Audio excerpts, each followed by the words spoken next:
My name is Sophia Taylor, and my practice country is Peru. I chose to study Peru for this project because of its rich culture, versatile geography. It is home to one of the seven wonders of the world, and it has a lot of complex economic problems and a lot of property rights problems. Alright, some of the key indicators I chose to display here are GDP, GDP per capita, PPP, the Human Development Insight score, and the unemployment rate. So the GDP is 289.22, and Peru is ranked 97th in the world for GDP. So the key development question I chose to ask for this project is, how does the informality of Peru's economy affect productivity?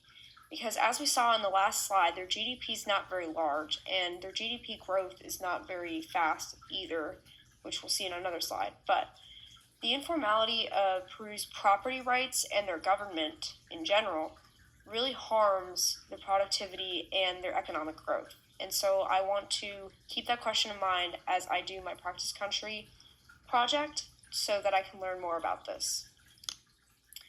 So as we get into our ecosystem diagnosis, we want to keep in mind that the rule of law score is a 48.26. I can use some work.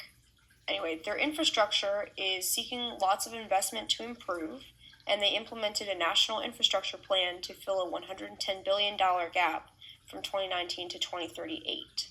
Some of their priority projects include clearing the Amazon waterway and expanding the main airport, which I've actually witnessed myself, and they are doing that. The Peru's markets are mostly exports. They rely mostly on the mining of precious metals, mostly silver, fishing for Pacific fish and seafood, as they are a coastal country on the coast of the Pacific Ocean. Of course, some agriculture and tourism. As mentioned before, it does house one of the seven wonders of the world, and many people do go and visit Machu Picchu. And the picture here is a picture I took of my father, and he is standing in a fish market in front of a lot of fish that was being sold in Senanín, Peru. So another thing we need to keep in mind when we're diagnosing this ecosystem is the knowledge and education of the people of Peru. Recently, people have become more educated and knowledgeable as they have adopted a close to universal pre-primary participation in school. Now, their innovation ranks 91st in innovation outputs, 72nd in inputs, and their innovation score has worsened since last year. So that poses a problem for development. So another question to ask here is, where is the system breaking? The system is breaking here in Peru at the intersection of governance, public service, and law enforcement. The GDP growth is slow. The last noted was in 2024, and it was 2.2%, and it was slowing down. Another big factor in why the system is breaking is undefined property rights, and so I added some indicators here to back this up. I have the Corruption Perceptions Index score, which is 30 out of 100, the Political Stability Index, and this is really the main point, is negative 0.65, which is higher than the world average, but still not a very good score. Now, the International Property Rights Index is a 4.566, which, again, they really do struggle with their property rights and the formalizing of the property rights. The theory that I would use that I think best describes Peru is dependency theory, because of its heavy dependence on exporting raw materials like their silver and importing goods of higher value. So it is heavily dependent on those imports, and their economy relies heavily on their exports of silver, mostly. Now, this theory falls short because it treats these countries like Peru too passively, and it ignores the work of their governments and their institutions. So Peru has actively shaped its own economy through its own reforms, and it also cannot explain the periods that are stable or the periods of good growth, because there are times where one country will perform better than many of the other dependent economies. As we move on to institutions and power, we want to keep in mind the question of who holds real power in Peru. So, in Peru, power formally belongs to the elected government, but it's competitive and unstable. So, in practice, the power is held by political elites, business groups, and their Congress. So, this system is not fully extractive, but it's also not fully inclusive. And growth happens, of course, but it's not really because of politics, because of how much political instability is going on within their government. So the incentives of those who are in power, it's kind of a mixed incentive system, and a lot of it is kind of a short-term survival incentive, wanting to stay in office and wanting to do things that give them short-term advantages rather than looking at a long-term kind of benefit. So, of course, elites also benefit from stability and low inflation, and the whole thing is just a mix of economic stability and political disorder.